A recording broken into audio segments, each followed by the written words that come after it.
अधिकारीगण और हमारे प्यारे किसान भाइयों, और सारी जानकारी तो हमारे सर ने, डॉक्टर साहब ने अच्छे से समझाया, आपको बताया।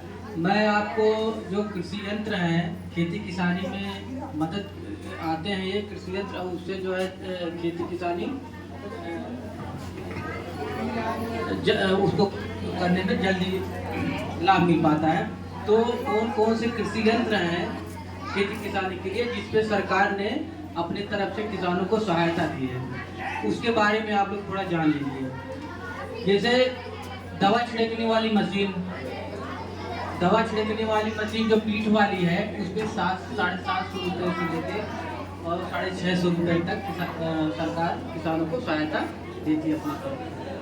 और फिर है पावर स्प्रेयर में लगभग 12 लीटर तक का, 8 से 12 लीटर तक की जो टैंकी है, उस पर मिलेगा 3100 रुपया अधिकतम और कम से कम 2500 रुपया। और उसी में है 16 लीटर से अधिक, उसमें लगभग 10,000 रुपया अधिकतम और 8,000 रुपया कम से कम। इतना किसानों को सरकार की तरफ से सहायता मिलता है। दूसरी बात, जो एक बड़ा कृषि यंत्र है, ट्रैक्टर के साथ चलाते हैं, रोटावेटर, उसके आने से खेती किसानी में कितनी सुविधा हुई है। उसके बाद उसमें भी सरकार की तरफ से किसानों को लाभ दिया जाता है। जो दाम आप लगा के खरीदते हैं, उसमें कम से कम 50% सरकार की तरफ से किसान को सहायता राशि दी जाती है, सीधे खाते में पैसा आता है। तो अगर 7 फीट का रोटावेटर है तो उसमें 47,600 रुपया अधिकतम और 38,100 रुपया कम से कम, इतना सहायता 7 फीट वाले रोटावेटर पे सरकार की तरफ से है।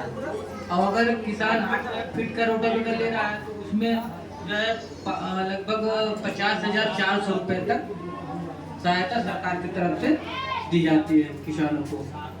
ये तो हो गया रोटावेटर। अब ये कहे मल्टी क्राफ्ट है, मड़ाई के लिए जो आता है, तो जो भी दाम है उसका, उसमें अधिकतम 1 लाख रुपया और कम से कम 80,000 रुपये तक सरकार की तरफ से छूट दी जाती है, और इसलिए विभाग के द्वारा सीधे खाते में जाता है। इसके बाद में लेजर लैंड लेवलर, जमीन बराबर करने वाली मशीन,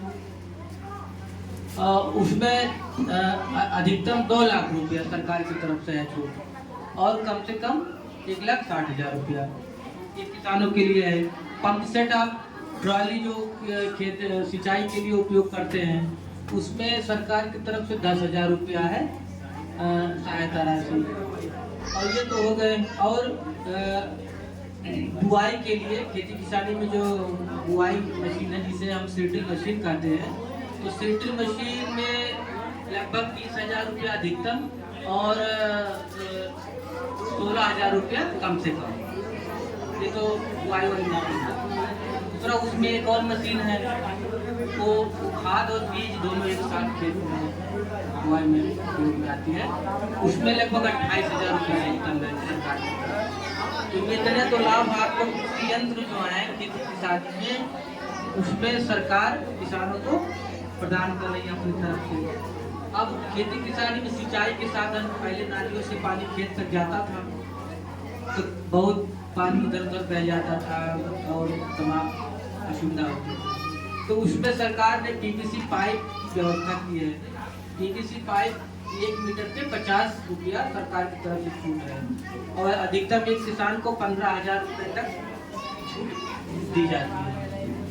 और दूसरा है, उसमें 35 रुपया प्रति मीटर की तरफ से सरकार किसानों को छूट दे रही है। दूसरा है, उसी में है तीसरे नंबर पे लपेटा पाइप, जो प्लास्टिक वाली गोल गोल करके उतरे जाने बहुत सुविधा रहता है खेतों में, उस पर 20 रुपया प्रति मीटर के हिसाब से सरकार सुविधा दी है। इतना तो हो गया सिंचाई के लिए। अब एक स्मॉल गोदाम व्यवस्था भी है, उस पर 3,34,000 रुपये तक की सब्सिडी है सरकार की तरफ से। वो समूह बना के दिया जाता है किसानों को। और एक सामुदायिक थ्रेसिंग फ्लोर है, उसमें भी लगभग 1,70,000 रुपये तक सरकार की तरफ से सहायता दी जाती है किसानों को। और जो जब हम खेतों में अनाज की मड़ाई करते हैं, तो बहुत क्योंकि जमीन पे तो कुछ टाट वगैरह या कट्टा वगैरह बिछाते हैं तब भी बहुत ज़्यादा नुकसान हो जाता है, खेत में फैल जाता है। तो उसकी सुविधा के लिए सरकार ने तिरपाल की व्यवस्था की है। पूरे 7 मीटर एक तिरपाल में 1325 रुपए की छूट है सरकार की तरफ से। और एक लगभग 3.5 मीटर ना तो जाम है उस पर 3.5 रुपये सरकार की तरफ से व्यवस्था। और बखारी है जो अनाज रखने के लिए घर में 1500 रुपया बखारी की तरफ बखारी सरकार की तरफ से सहायता राशि दी जाती है। इतनी लाभ हैं और सब जो जानकारियां हैं आप जो है इंचार्ज साहब से गोदाम पे संपर्क करके और जानकारी और लाभ प्राप्त कर सकते हैं। धन्यवाद, नमस्कार।